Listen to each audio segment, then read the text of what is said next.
ଶ୍ରୀମନ୍ଦିର କଥା ଆରମ୍ଭ ହେବ ଏବଂ ଯାହା ଯାହା ବ୍ୟବସ୍ଥା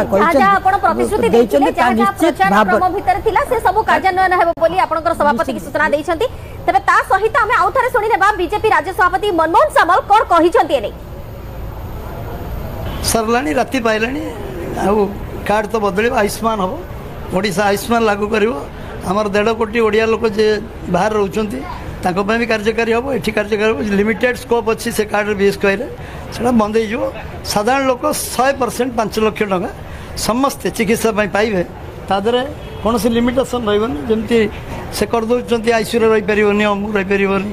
जो रोगीर सीरीयस ऑपरेशन अच्छी तापाई पैसा बांधी दौन से साधारण हॉस्पिटल करूना गोटे पपुलिस्ट ये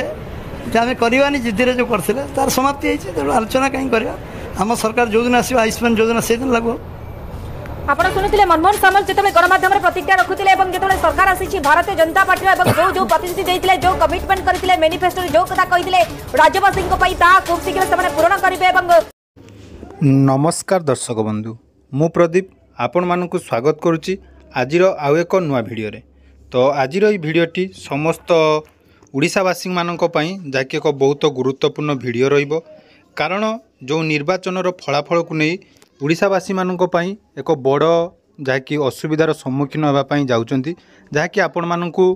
जानिबा निहाती दरकार भविष्य रे जहाँकि यही असुविधा समस्त सम्मुखीन होगा पड़ी पारे जार कौन सियोरिटी नथिले मध्य जहाँकि संभावना रही जे लोक मैंने भविष्य रे ओडिशावासी साधारणतः ओडिशावासी जहाँकि हैरान शिकार हो पारे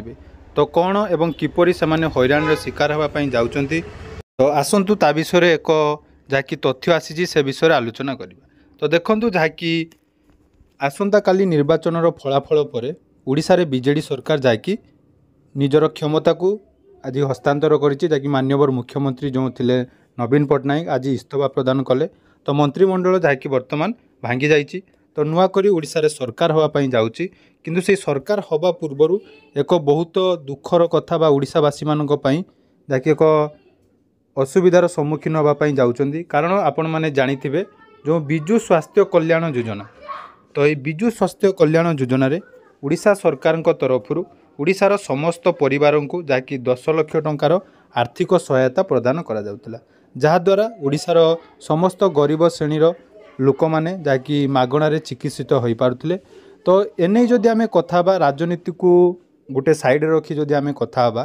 तो आम मन में जहाँकि सबु बेले नवीन पट्टनायक थांती कारण तांकर किछि एमिति स्कीम रही जहाँकि आमको बहुत बेनिफिट देता है ता भितर विजु स्वास्थ्य कल्याण योजना अन्यतम। तो विजु स्वास्थ्य कल्याण योजना रे जो गरीब श्रेणीर लोक मैंने जहाँकि मागणारे जेकोसी हॉस्पिटल चिकित्सित हो पारुथिले जेकोसी दुरारोग्य हो बा जेकोसी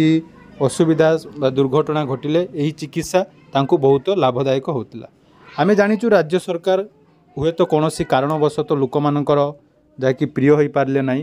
किंतु तांकर किछि स्कीम रही जदि ओडिशा रे बीजेपी सरकार आगो को आसीबा पई जाउची तो सही सरकार जो आमर रहिबो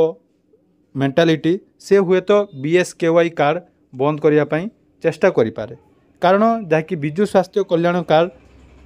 बा विजु स्वास्थ्य कल्याण योजनार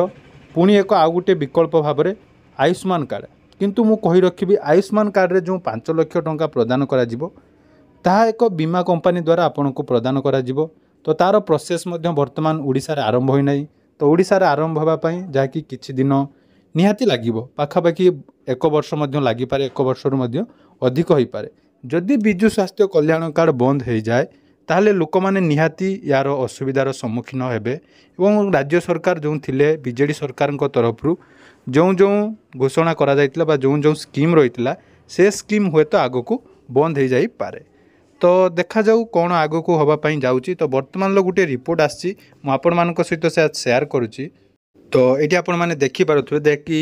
आज गोटे न्यूज पेपर जाकि रिपोर्ट आसी BSKY कार्डधारी को फेराउछंती हॉस्पिटल अर्थात जो माने प्राइवेट हॉस्पिटल मागणारे चिकित्सा होतिले सेही रोगी मानकु बा से गरीब श्रेणीर लोक मानकु वर्तमान हॉस्पिटल मागणारे चिकित्सा करिया पई सुजोग दौ नाही। तो एहीपरि आगो को बहुत बड़ समस्या आसीबा पई जाउची तेणु मु आशा करिबि ए वीडियो को बहुत मात्रा रे शेयर करिवे कारण ए वीडियो माध्यम रे आमे चेष्टा करिबा जो BSKY कार्ड रो जो लाभ मिलुतिला ता मध्य ଯାହାକି ବର୍ତ୍ତମାନ ଚାଲୁ ରହୁ ଏବଂ ଆଗକୁ ମଧ୍ୟ ଏହି ବ୍ୟବସ୍ଥା ରହିଥାଉ। ସରକାର ଚେଞ୍ଜ ହେଉ କିନ୍ତୁ ଆମର କିଛି ସ୍କିମ୍ ଯାହାକି ଆମ ପାଇଁ ନିହାତି ଜରୁରୀ ଅଟେ ସେହି ସ୍କିମ୍ରେ କୌଣସି ପରିବର୍ତ୍ତନ ନ ହେଉ। ତେଣୁ ଆପଣମାନଙ୍କର କ'ଣ ରହିଛି ପ୍ରତି ମତାମତ ନିହାତି କମେଣ୍ଟ ସେକ୍ସନରେ ଜଣାଇବେ। ତେଣୁ এইটা হচ্ছে আমার যাকি রাজনীতি ঠারু টিকিয়ে দূরে রহি আমি চেষ্টা করিবা কেমিতি আম ওড়িশাবাসী সমস্তে